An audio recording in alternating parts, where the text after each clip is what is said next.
초대 교회에 이단이 벌써 등장을 합니다. 영지주의라고 하는 이단인데요.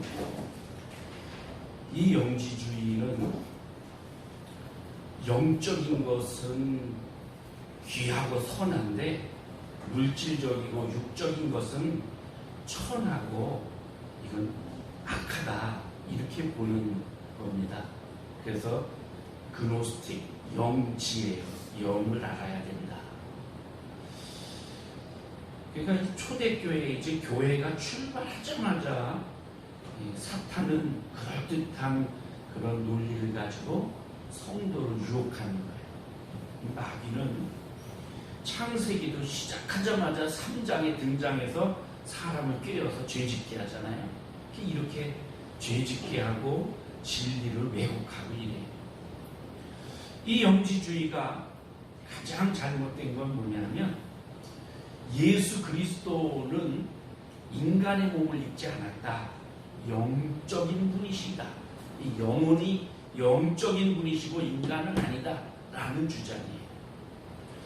그들은 하나님을 여러 단계의 하나님으로 구별을 했어요. 그래서 물질을 만드신 구약의 하나님, 여호와 하나님, 그 물질을 만드신 구약의 하나님은 급수가 낮은 하급 하나님이고 예수 그리스도는 영적인 분이기 때문에 최상위의 하나님이시다.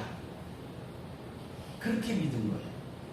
그래서 예수 그리스도를 아는 것, 이것이 구원의 길이고 그건 맞죠. 그런데 이 하나님을 구별하는 게 틀렸죠.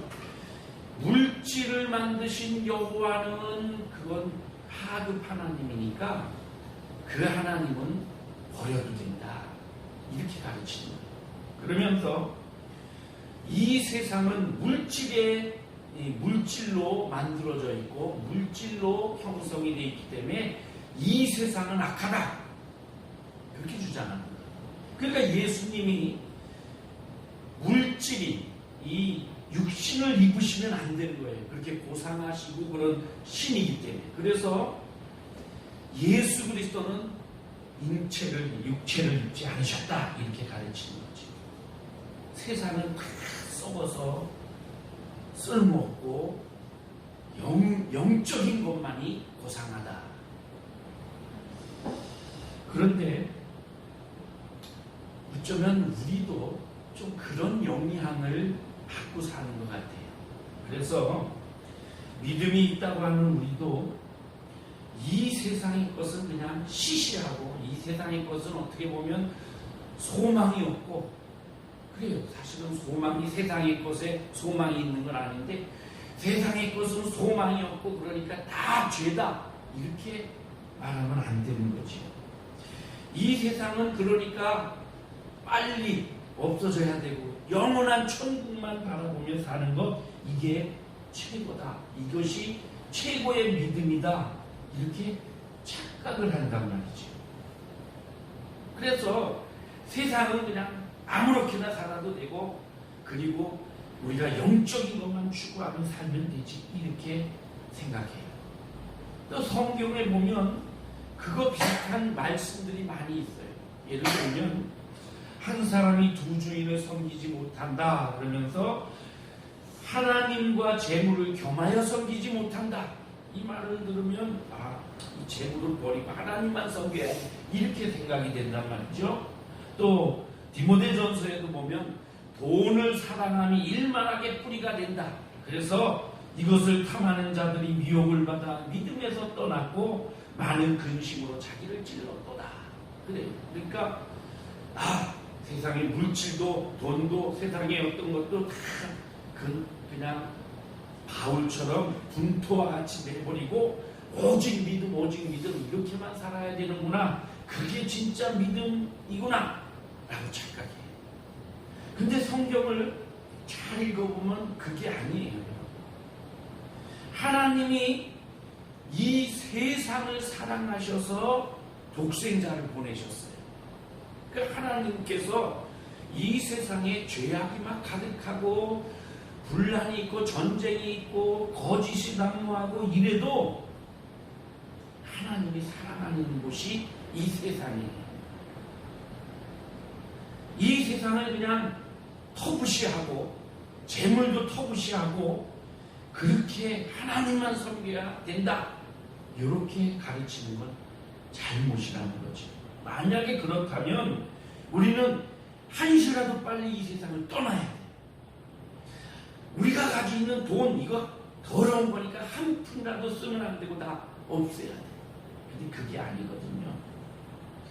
우리가 사는 세상은 충분한 살 가치가 있는 곳이고 또 충분히 살아야 되고, 뿐만 아니라 우리가 쓰고 있는 이 물질도 세상에서는 꼭 필요하고 요긴한 것이고 이것으로 많은 주의 뜻을 이룰 수 있는 그런 도구이기 때문에 그래요. 다만 세상에 너무 깊이 빠져서 하나님을 잊어버리거나 하나님을 떠나거나 이게 문제라는 거죠. 세상을 너무 사랑해서 돈에 푹 빠져있고 쾌락에 푹 빠져있고 그래서 하나님 어디 갔는지 몰라. 하나님은 그냥 필요할 때만 잠시 찾는 취미생활하는 것처럼 그렇게 믿어. 이게 문제라는 거죠. 더러운 이익이라도 그냥 돈 되는 거라면 막 나쁜 짓을 하면서 죄를 지으면서라도 막 얻으려고 하고 이런 게 문제지. 재물에 너무 마음이 떠가지고 그래서 그것 때문에 매일매일 고민하고 그거에 유혹을 받고 그것 때문에 시험 들고 그래서 죄와 사탄이 나를 장악하고 내가 어느새 사탄의 도구로 사용되어지고 있고 이것이 문제인 거예요. 재물도 또 이 세상도 다 하나님이 우리에게 주신 거예요. 너희가 누리며 살라. 한때 저도 그런 생각을 했어요. 그래서 목회자는 오로지 그냥 가난하고 그래야 되는 것처럼 착각을 했어요. 옛날에 우리 조상들 중에 청렴결백한 그런 분들은 나라의 녹을 먹으면서도 집안은 그냥 다 흐물어져가고 비가 뚝뚝 떨어지고 그렇게 청렴하게 살았대. 그러면 왠지 그분은 정말 깨끗한 것 같고 그러지 못하고 막 고래등 같은 기와집 짓고 살고 그랬던 관리들은 뭔가 부정한 짓을 저질렀던 것 같고 그런 생각이 드는 것처럼 목사가 돈이 많으면 뭔가 저런 뭔 짓을 해서 돈이 많아졌지? 이렇게 오해를 하고 그런 생각을 했단 말이에요. 교인들 중에도 유난히 돈이 많다 이러면 저거 어떻게 저렇게 돈을 벌지? 세상에서 그게 혹시라도 뭐 이상하게 본 거 아닐까? 이런 생각들을 하게 되었다는 거죠. 근데 그게 아니에요. 우리가 그러면서 그렇게 세상 속에서 물질에서도 깨끗하고 이래서 아주 도도하게 정말 청렴하게 그렇게 살아야 된다. 그런 세상에 대한 물질과 세상에 대한 거부감, 경계심이 있으면서도 동시에 나는 좀 잘 살고 부자였으면 좋겠다는 이 양가 감정이 우리에게 있는 거예요. 저에게도 있고요. 이런 생각들이 어디서 났을까 하고 생각을 해보니까 이게 불교적인 영향인 것 같아요. 우리나라의 유교와 불교가 오랫동안 우리나라에 이렇게 지배하면서 그 영향인 것 같아요. 불교는 무소유와 무욕을 가르쳐요. 그래서 우리 속에 끊임없이 불타듯이 일어나는 여러 가지 욕심과 번뇌, 108번뇌라고 그러죠. 이런 번뇌가 일어나는데 이것을 진리를 깨닫고 그래서 다 꺼버리고 짓눌러서 무욕의 상태가 될 때 아무 것에 대한 욕심이 없는 그런 상태가 되는 것, 이것을 열반, 니르바나라고 그러죠. 이런 열반의 세계에 들어가면 도를 깨달은 거고 이렇게 될 때에 최고의 경지에 이른다. 열반이에요. 그런데 불교가 그렇게 가르치는데 어느새 우리도 그것에 잠재의식 속에 그런 게 있어서 그저 세상에 대한 욕심, 물질에 대한 욕심도 없고 세상의 권력에 대한 욕심도 없고 그렇게 살아야 되는 것처럼 착각을 했단 말이죠. 아니에요. 성경은 우리에게 하나님은 땅을 정복하라, 취하라, 그리고 다스려라, 너희가 이 세상에 살아라, 이렇게 말씀하셔요. 그래서 우리가 사는 이 세상에서 우리가 최선을 다하고 성실하게 그렇게 살아야 돼요. 돈도 많이 벌고 많은 사람들에게 좋은 영향력을 끼치고 권력도 얻을 수 있으면 얻고 이래야 돼요. 다만 이것 때문에 하나님의 계명을 어기고 하나님과 멀어지고 하나님의 뜻을 거스리면서까지 그렇게 하면 안 된다는 것이죠. 성경의 마지막 책이고 마지막 장 계시록 22장 끝절에 보면 예수님께서 보라 내가 속히 가리라 그러시죠. 그때에 사도 요한이 아멘 주 예수여 어서 오시옵소서 그러면서 마라나타 이렇게 하고 성경이 끝나요. 사도 요한이 아멘 주 예수여 오시옵소서 이렇게 말한 것을 이 세상이 너무너무 지겨우니까 고통이 있고 핍박이 있고 이 사도 요한 시대에 그랬잖아요. 그러니까 그게 너무너무 지겨우니까 주님 빨리 주님 오세요 이런 의미가 아니었다는 거예요. 제가 언젠가 설교에서도 그런 얘기를 했어요. 마라나타 주 예수여 오시옵소서 이런 우리가 그런 바람을 갖고 사는 것 중요하지만 그 이유가 뭐냐. 아이 세상이 너무 사는 게 힘들어 고달고 아유 이 지겨운 세상 빨리 떠나서 주님께 가고 싶다. 그러면 안 돼요. 그러면 어떤 이유여야 되느냐.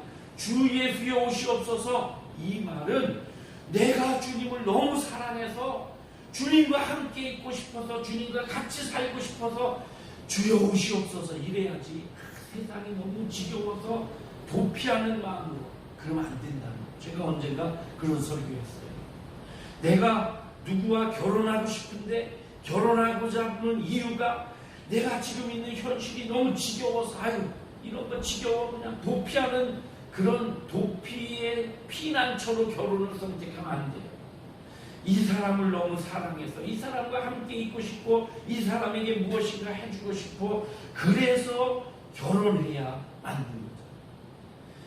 사도 요한은 그런 거예요.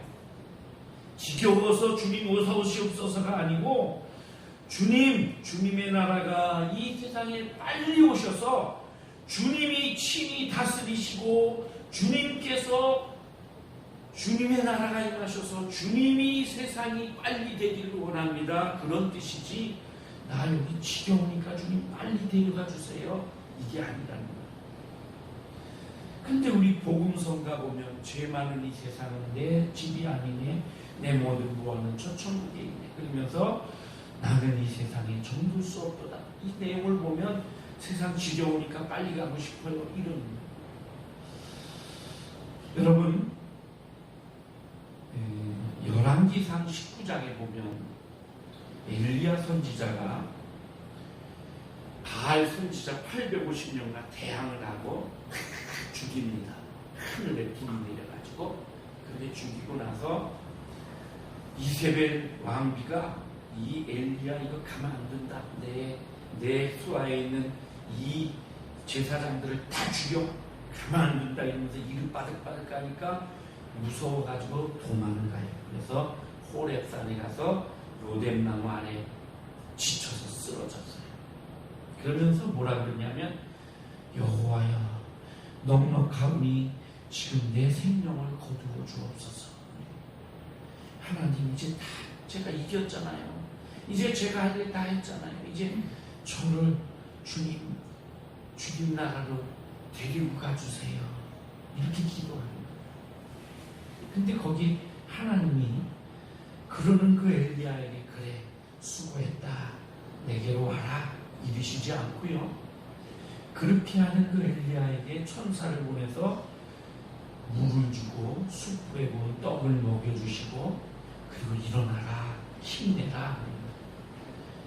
그래도 못 일어나니까 그렇게 해서 계속 감호를 하게 해가지고 일으켜 세워요. 그리고 호렙산 동굴 속으로 들어가게 하고 동굴 속에서 세미한 주의 음성을 들려주시고 그리고는 다시 말합니다. 야, 세상으로 가라.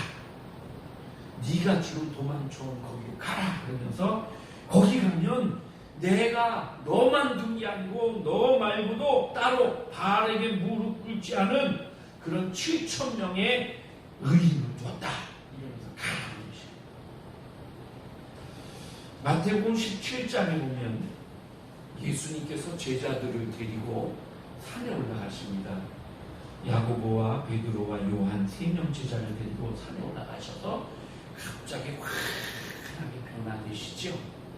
그렇게 변화되시고 너무너무 환하게 변화되니까 제자들이 막 엎드러졌어요. 보니까 옆에 모세와 엘리야가 나타나서 같이 대화를 한단 말이에요. 근데 그 대화 내용 이런 건 생각이 없고 그냥 너무 멋있어. 너무 좋아. 그러니까 베드로가 주여 우리가 여기 있는 것이 좋사오니 주님이 원하시면 여기 초막 셋을 지어서 하나는 주님, 하나는 모세, 하나는 엘리야에게 두고 우리는 그냥 여기 옆에서 그냥 널브러져 자도 되니까 여기 이렇게 사는 게 좋겠습니다. 그래요. 그때 구름이 쫙 가리더니 하늘의 음성이 들립니다. 이는 내 사랑하는 아들이니 너는 저의 말을 들어라. 그리고 눈을 딱 떠보니까 예수님만 보여요. 예수님이 그래 초막을 짓자 이러시지 않고 가자. 그래요. 다시 세상으로 내려옵니다. 하나님 나 살기 너무 이제 힘들어요. 지쳤어요. 이제 됐잖아요. 내 승리했으니까 나를 데려가 주세요. 이러는 그 엘리야에게 수고했다. 너 믿음 좋다. 그렇게 칭찬하지 않고 다시 세상에 보내신 하나님. 베드로가 산 밑에 내려가면 갈등이 있고 싸움이 있고 사람들이 예수님을 모함하고 죽이려고 그러고 또 예수님께서 실제로 그 모세와 엘리야와 대화하시는 내용이 십자가 지는 얘기였어요. 십자가를 지시고 고난받으실 것 이거 얘기하셨는데 그러는데 거기로 가지 말자고 여기서 그냥 사는 게 좋겠다고 말하는 이 베드로를 그래 참 잘했다 이렇게 칭찬하지 않고 다시 내려가자. 그래서 그 죽음이 남아있는 그곳 거리로 내려가신단 말이죠. 오늘 우리가 사는 세상 어쩌면 너무 힘들고 우리가 살기 너무 벅차요. 그래서 우리는 순간순간 이 고생스럽고 힘든 이 세상 빨리 그만 정리하고 주님 품에 가면 너무나 좋을 텐데 그런 생각으로 주여 소시옵소서 라고 말할 수도 있어요. 근데 그거 아니고 주님이 우리를 언제 부르실지 모르니까 부르시는 그날까지 이 땅에서 최선을 다하며 살아야 돼요. 주님의 나라가 임하옵소서. 사도 요한이 그렇게 그런 바람으로 주여 오시옵소서 그랬던 것처럼 우리가 매일 주기도문을 외우면서 아버지의 나라가 임하시오며 아버지의 나라가 임하기를 바라면서 주여 오시옵소서 그렇게 고백하는 것처럼 그렇게 고백해야 된다는 것입니다.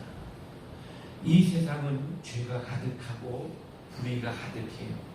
그래도 우리는 이 세상에 살아야 돼요. 물고기가 아무리 오염된 물이라도 그 물 속에서 살아야 되는 것처럼 우리는 이 세상 속에 살아야 되는 존재예요. 다만 이 세상 속에서 같이 오염되어 살 것이 아니고 이 세상에서 깨끗하게 거룩하게 구별된 삶을 살며 하나님의 뜻을 드러내면서 살아야 된다는 거죠.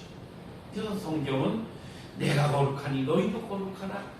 너희는 세상의 빛과 소금이다. 너희는 그리스도의 향기다. 그렇게 말씀하는 겁니다. 자, 이제 오늘 말씀 바벨론 얘기를 해볼게요. 다니엘은 바벨론의 포로로 끌려가서 이 다니엘서를 썼어요. 근데 오늘 말씀해 보니까 다니엘의 세 친구가 나와요. 이 얘기는 우리 참 너무도 잘 아는 내용이에요. 느부갓네살 왕이 세상을 다 평정을 했어요. 그리고 전쟁에서 이기고 너무너무 기분이 좋아서 자기가 섬기는 신이 자기에게 승리를 주셨다고 그렇게 생각을 해서 자기가 믿는 신, 아마 말뚝이나 벨이나 이런 신일 거예요. 그 신의 모양을 저 들판에다가 아주 크게 세웠습니다. 우리 3층 이상 되는 빌딩 건물 크기만큼 그렇게 높게 세웠어요. 그리고 금으로 싹 입혔어요. 그렇게 하기까지는 많은 사람들이 수고를 하고 막 그랬단 말이죠. 그리고 그 옆에 그렇게 금을 녹이고 롯을 녹이고 이렇게 했던 풀무도 있고 그렇게 해서 다 세워놓고 자기가 거느리는 신하들 다 데리고 그거 준공하는 날 거기 쫙 나타나서 거기 신하들이 쫙 서있고 이 느부갓네살 왕도 서서 자 나팔 소리가 나고 이렇게 빵빠레가 울릴 때에 그 신에게 다 절해라. 그리고는 느부갓네살 왕도 절을 했지. 그래서 빵빠레가 울리는 그 순간에 다 절을 했어요. 다니엘은 아마 거기 참여를 안 한 것 같아요. 다니엘이 빠진 거 보니까. 다니엘의 세 친구도 거기 포로로 끌려갔어요.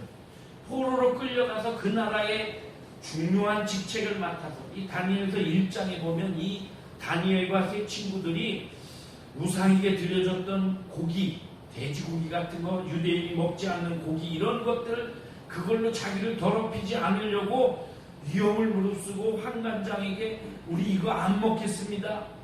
눈에 그거 안 먹어가지고 잘못되면 내가 죽는데 실험해봐 주십시오 이러면서 그래서 그렇게 믿음으로 살았던 사람들 이 다니엘의 세 친구가 빵빠레 걸려서 다 절하고 그렇게 하는데 세 친구는 절하지 않았다는 거예요.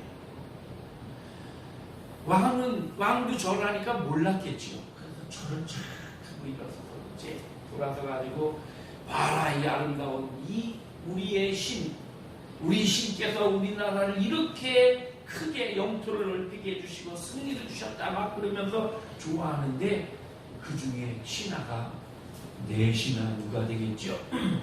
아유 회야 절하는데 절 안 한 사람이 3명이나 있습니다.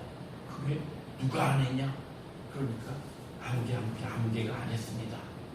불러와라.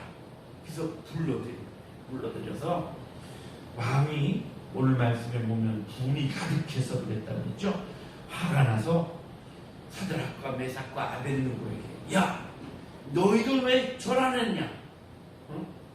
내가 섬기는 신에 내 밑에 있으면서 내가 하는데 너네 안 했냐? 왜? 그러면서 이제라도 다시 조금 있다가 다시 막 이 빵빠레를 다시 한번 울릴 건데 그때라도 절해라. 그러면 내가 용서해 주겠다. 이렇게 말하죠.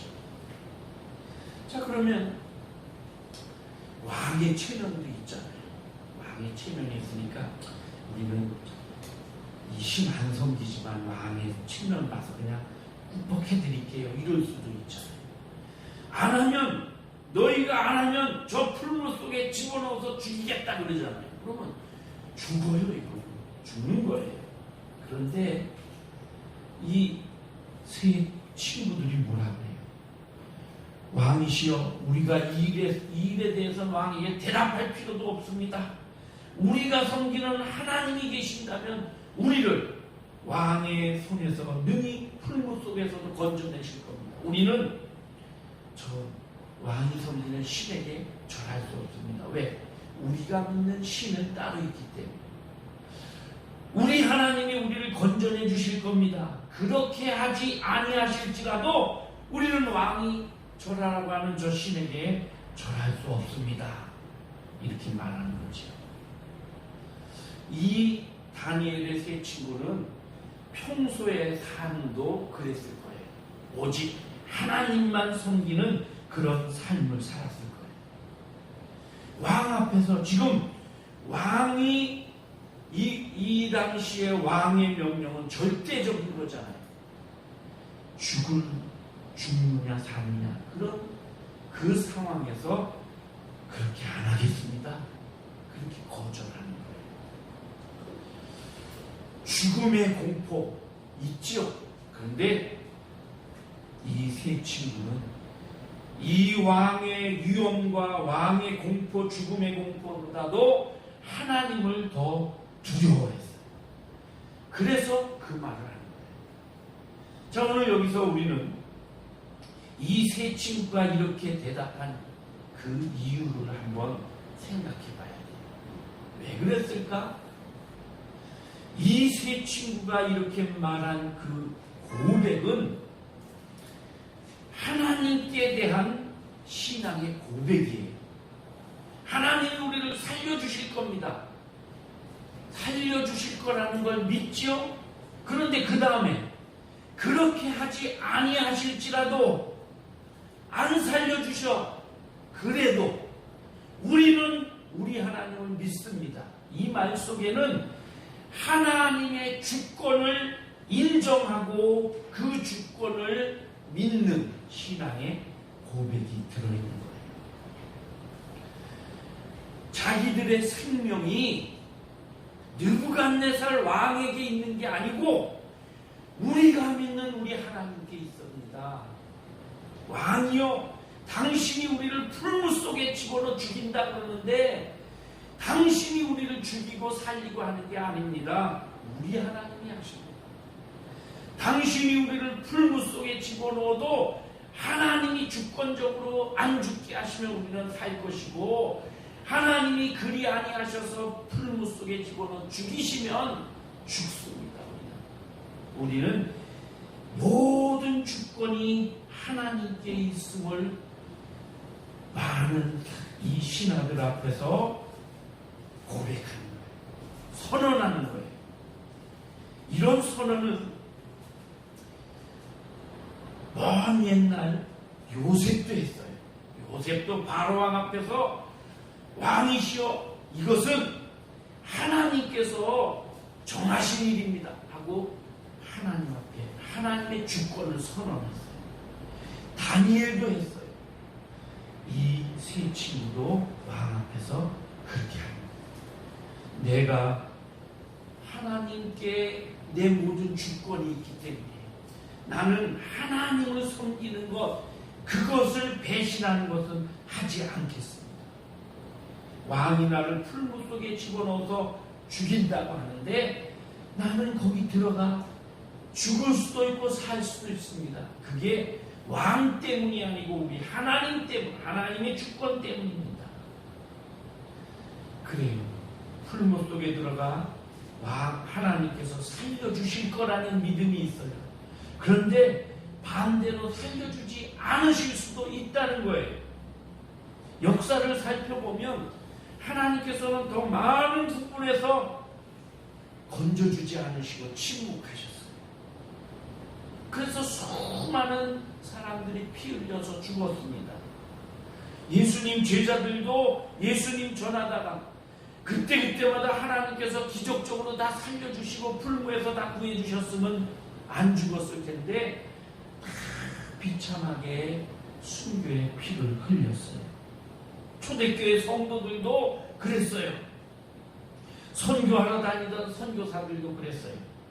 우리나라에 왔던 토마스 선교사도 정말 안타깝게 대동강변에서 성경책 몇 권 던져주고는 죽었어요. 일제시대 때 신사참배 거절했던 수많은 우리의 선배들, 이분들도 다 그리 아니하실지라도 여기에 해당돼서 다 죽었어요. 6.25 동란 중에도 믿음을 지키다가 많은 분들이 순교했어요. 하나님은 어떤 상황 속에서 기적을 드러내시기도 하지만 또 기적을 드러내지 않으시기도 해요. 그것이 하나님의 주권이에요.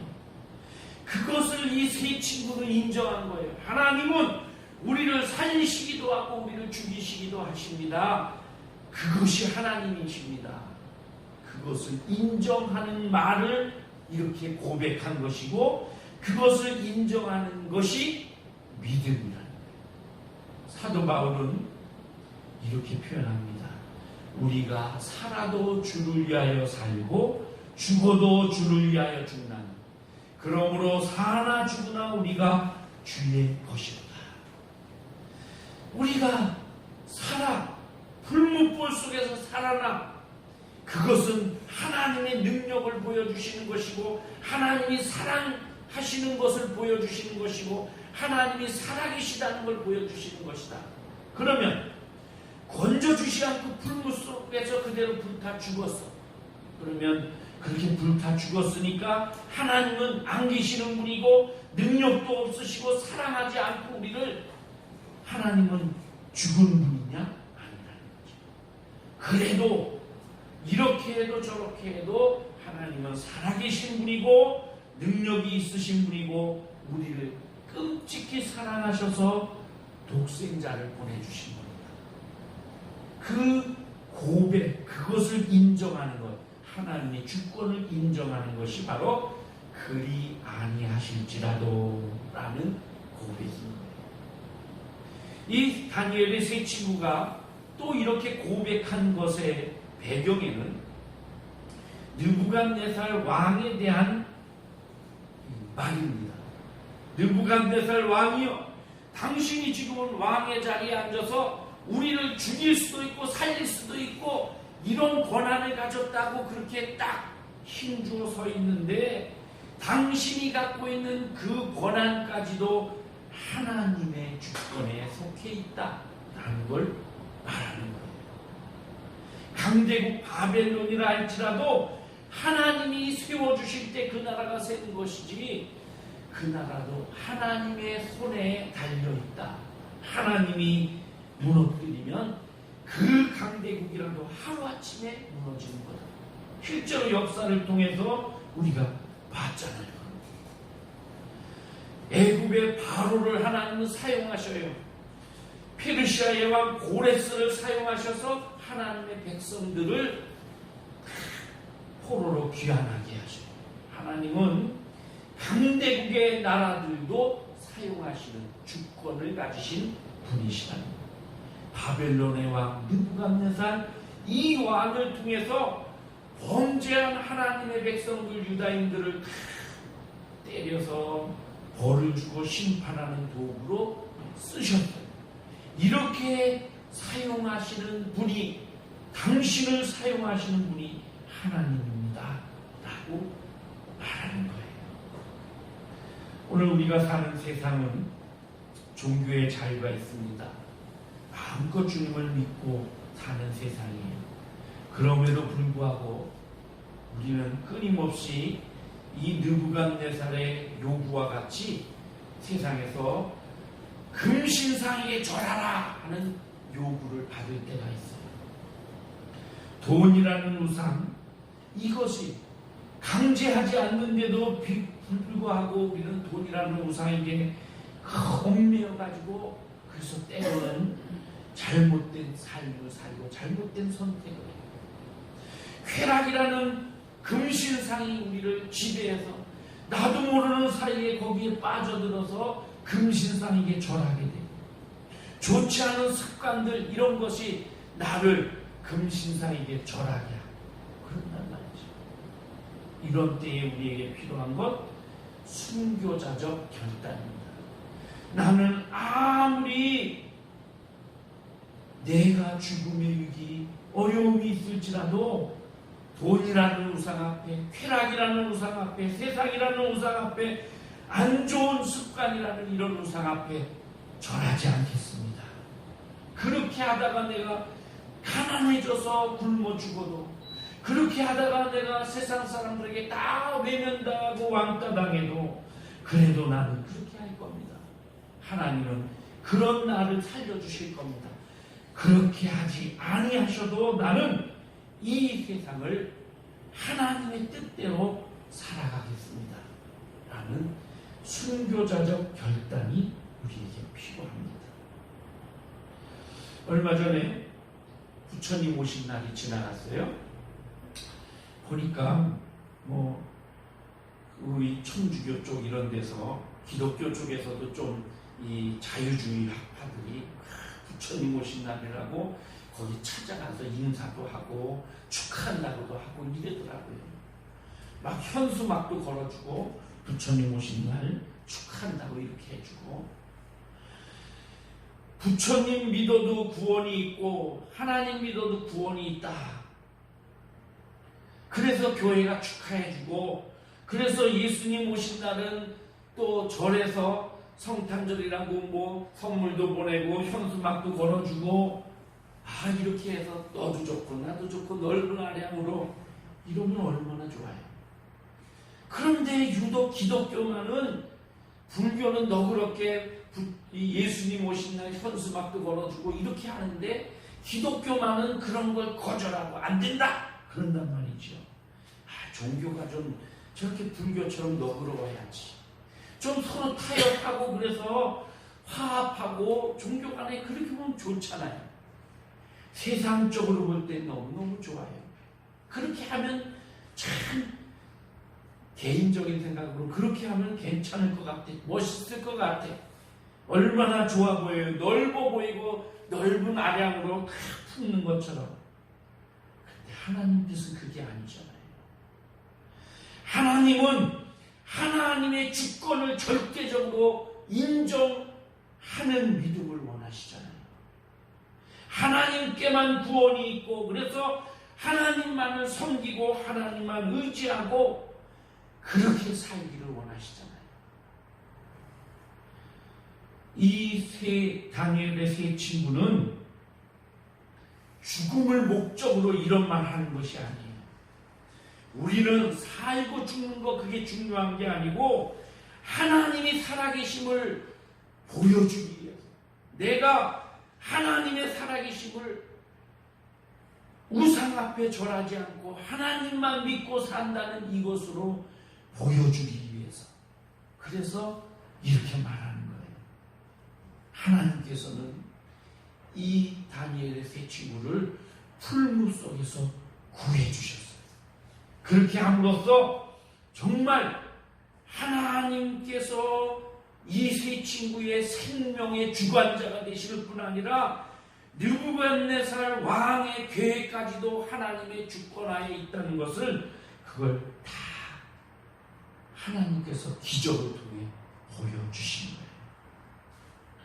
오늘 사랑하는 성도 여러분, 우리는 하나님의 주권을 인정하고 살아야 합니다.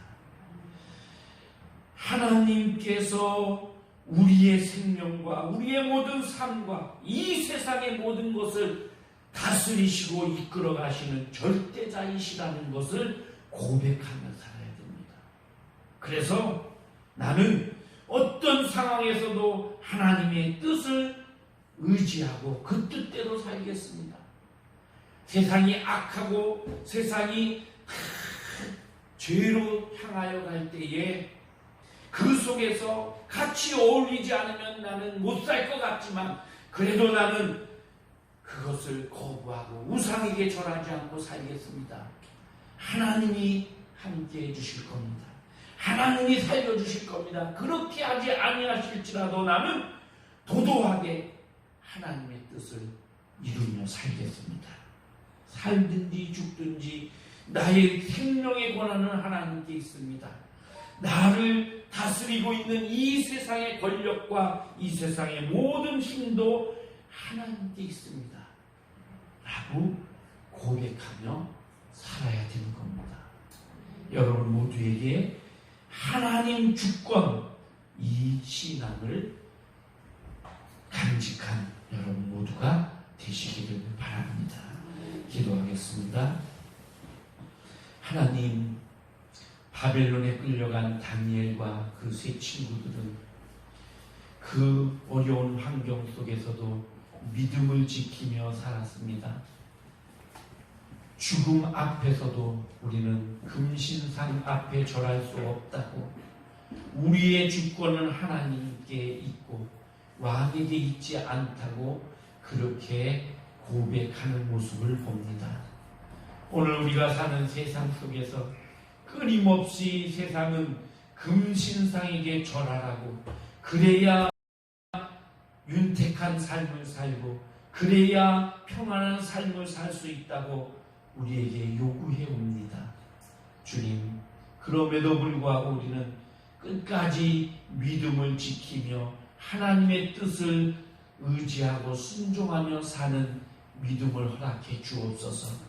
그리 아니하실지라도 나는 순교자적 결단을 가지고 살게 하여 주옵소서. 모든 주권이 하나님께 있음을 믿고 고백하는 우리의 삶이 되게 하여 주옵소서. 예수님의 이름으로 기도하옵나이다. 아멘.